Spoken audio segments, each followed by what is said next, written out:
Waktu berlalu, tahun berganti.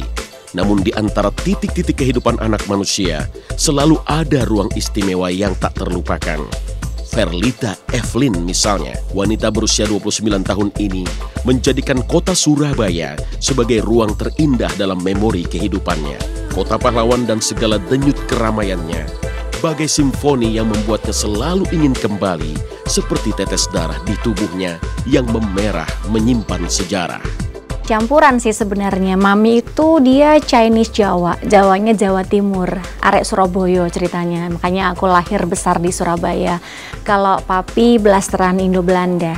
Aku lahir sampai umur 17 tahun di Surabaya, terus terus setelah itu aku pindah ke Jakarta. Besarnya di sana dari TK, SD, SMP, dan apa yang diingat banyak banget. Dan sampai detik ini kalau pulang ke Surabaya sih masih suka kangen sama makanannya. Dan kalau mami pulang ke Surabaya, ke Jakarta, nitipnya juga minta tolong dibungkusin makanan-makanan yang memang aku biasa makan dari kecil dan nggak ada di Jakarta. Jadi kayak ada bakwan, siomay kapasari, terus ada pecel, terus ada pangsit mie ujung pandang, itu makanan khas di sana. Dan sekolah, teman-teman sekolah tapi masih keep in touch sampai sekarang sih. Jadi itu sebenarnya nama dari oma, dan artinya Evelyn memang lincah. Evelyn dalam bahasa Belanda, Evelyn itu lincah, dan memang dia tumbuh menjadi anak yang cerdas, lincah, dan baik hati ya. Verlita anak yang baik. Verlita menurut Om juga tidak selama Verlita itu nggak pernah marah sama Verlita. Sekalipun nggak pernah. Di batas kenangan pula, wanita yang akrab disapa Lita ini selalu mengingat tentang kisah kehadirannya di dunia lewat cerita sang mama yang membuatnya selalu merinding karena tak kuat membayangkan betapa besar perjuangan sang bunda kala menetaskannya sebagai anak pertama dari 3 bersaudara. Nggak terlalu hiperaktif lah ya, cuman saya nggak diem juga gitu. Saya anak yang aktif tapi nggak hiper gitu. Saya banyak kegiatannya gitu, saya banyak teman gitu, terus ceria sih ya. Saya nggak cengeng kecilnya. Aku lahir itu sungsang, jadi dan normal, tetap dengan proses normal tapi sungsang. Jadi maaf ya, aku pantat dulu keluar gitu. Kalau bayi normal kepala, saya enggak gitu. Tapi puji Tuhannya selamat gitu ya. Walaupun memang saya sempat nggak nangis waktu lahir, jadi butuh proses untuk dibalik-balik gitu sama dokternya sampai akhirnya saya nangis. Terus tangan saya yang sebelah kanan ini patah. Jadi saya waktu umur berapa hari itu udah pakai gips. Kondisi tulang saya akan bengkok, jadi saya nggak normal, tangan saya akan cacat gitu. Dan kalau mau dioperasi harus nunggu saya usia 5 tahun. Mami sama papi udah panik lah, yang namanya juga anak pertama ya. Saya sempat mengalami proses kelahiran yang agak spektakuler gitu ya, dimana Verlita saat itu lahirnya posisinya orang Jawa bilang sungsang, kebalik ya, jadi pantat lebih dulu keluar ketimbang harusnya kepala gitu. Tidak melalui proses operasi tapi proses yang spontan biasa normal, dan karena dibantu oleh dokter yang sangat profesional dan dokter yang sudah memiliki jam terbang yang sangat tinggi, maka saya melahirkan secara normal. Tetapi ternyata hari kedua ketahuan bahwa posisi tulang Verlita, bayi kan lahirnya begini ya, jadi kesangkut mulut rahim waktu itu lahirnya, sehingga hari kedua dia mengalami pembengkakan. Ternyata tulang sikunya ini lepas gitu, lepas. Jadi di hari kedua dia dibetulkan tulangnya dan kemudian digips. Itu memang membuat saya takut, khawatir, sehingga membuat kita lebih perhatiannya lebih lagi kepada Verlita, lebih hati-hati gitu ya, lebih kita takutnya dia nanti terjadi apa-apa. Karena memang menurut pemeriksaan yang dokter lakukan, dokter tulang, itu dia divonis akan sedikit mengalami cacat fisik sedikit ya, agak bengkok gitu, dan itu hanya bisa dioperasi pada saat dia usia 5 tahun. Setelah lahir rasanya senang banget ya. Om nggak milih sih, harus anak laki atau perempuan yang Om milih. Yang penting selamat, itu aja. Di Surabaya pula, ragam cerita kenakalan Lita tertoreh merambati dinding usia. Nakalnya anak-anak yang tetap indah untuk dinikmati, dikenang, dan diceritakan ulang. nggak yang sampai heboh bikin konflik gitu rumah tangga, pecah perang dunia, enggak sih. Cuman memang saya pernah waktu itu dimarahin terus sok-sok kabur, tapi kaburnya cuma sampai sore, Bo. Jadi udah sok-sok bawa baju gitu kan. Tapi kaburnya ke rumah sahabat saya ini, si Astrella ini. Jadi saya di rumahnya dia, ya jelas lah sama mamanya Astrella diteleponin kan. Nama mami saya Indah, dia pakai bahasa Jawa ngomongnya, "Nda, anakmu di sini," katanya. Ya wes jemputan ya. Jadi aku dijemput sore-sore pulang aja, jadi kabur, sok banget deh. Beruntunglah Lita karena ia dibesarkan dalam keluarga yang begitu hangat dan memberi kebebasan berekspresi. Sang bunda yang menyukai dunia seni adalah muara penitis darah berkesenian yang dialirkan pada putri cantiknya ini.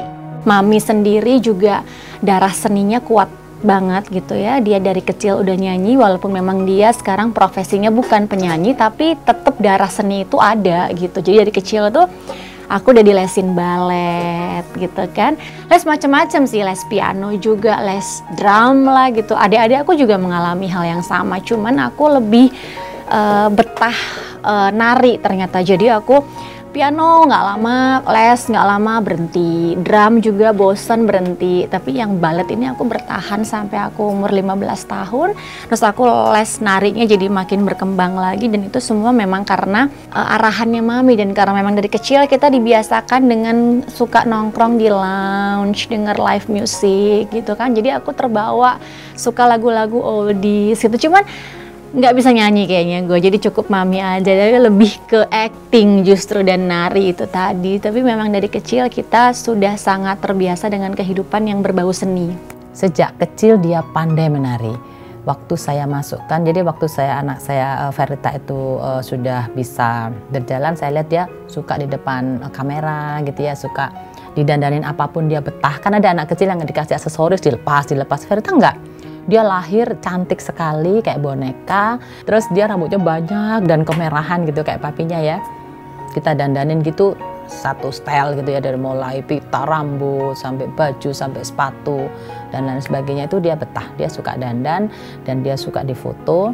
Nah, yang saya agak sedikit ajarkan kepada dia adalah keberanian tampil di depan umum. Nakal yang dibawa Lita di masa kecil berjalan beriringan dengan talenta yang ia punya sebagai pebalet. Lita kecil kerap terpesona dengan gemulai penari balet. Rasanya tubuh itu bagai tak bertulang, begitu gemulai, begitu lentur, mengusung estetika gerak yang sulit diukur kata. Aku dilesin balet dan ternyata aku suka nari, terus berkembang, ambil modern dance-nya, terus ambil hip hop class-nya. Jadi baletku itu nggak cuma les, tapi dia kayak sekolah. Jadi ada ujiannya, kalau nggak lulus kita harus ngulang, ada sertifikatnya segala. Jadi sekolah balet yang memang niat gitu, yang memang apa ya, resmi gitu.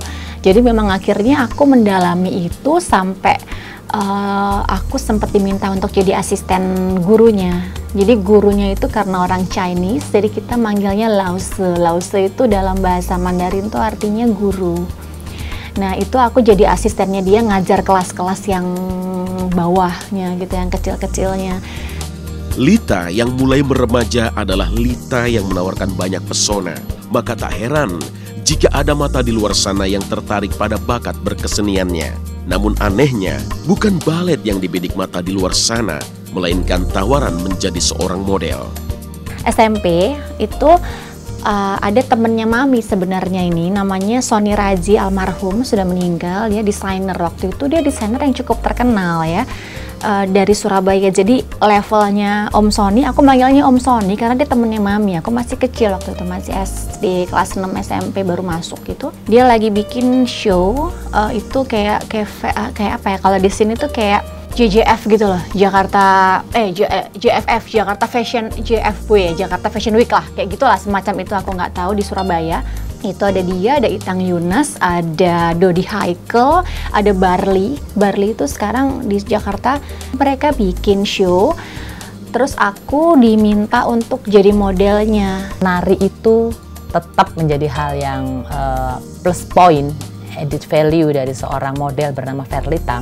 Karena pada saat tampil di mana-mana, fashion dance itu lagi tren saat itu. Jadi mereka memperagakan baju, bukan hanya jalan di catwalk, tetapi juga dengan ngedance. Itu Verlita itu yang the best. Jadi misalnya asistennya, misalnya instruktur waktu itu Mbak Ari namanya. Dia ngajarkan para cover girls nari gitu. Blocking yang diajarkan, apa istilahnya itu, koreografi yang dia ajarkan anak itu, yang paling cepat nangkep duluan adalah Verlita. Sehingga secara nggak langsung dia jadi co-asisten gitu. Iya, dia selalu ngajarin yang baik dan dia kayak nggak bisa diajak bandel gitu. Jadi kalau zaman dulu aku ajakin pergi malam gitu, pergi yuk, nggak nonton DVD aja di rumah. Paling ya udah aku pergi sendiri sama teman-teman aku kalau pergi malam gitu sih. Dunia model membawa keasikan tersendiri buat Lita. Tampil dari satu panggung ke panggung lain di kawasan Surabaya dan lingkar Jawa Timur, memercikan beragam pengalaman yang kelak membawanya hijrah ke Jakarta. Terus akhirnya diajakin sama Om Sony itu, aku diajarin pakai heels dan aku akhirnya diajakin show. Ternyata show sekali aku menikmati gitu. Terus akhirnya si acara ini nih yang kayak Jakarta Fashion Week tadi itu tuh berlangsung di beberapa kota. Jadi aku diajak roadshow ceritanya. Dan aku makin enjoy gitu. Terus dari situ ikut cover girl. Karena aku akhirnya sudah mulai mengenal dunia model kan gitu. Terus akhirnya ikut cover girl Aneka waktu itu, majalah Aneka, yes. Aku juara 3. Terus dikontrak sama ada salah satu sponsor baju yang sponsor utamanya acara itu untuk setahun aku roadshow, itu yang akhirnya memotivasi aku untuk pindah ke Jakarta.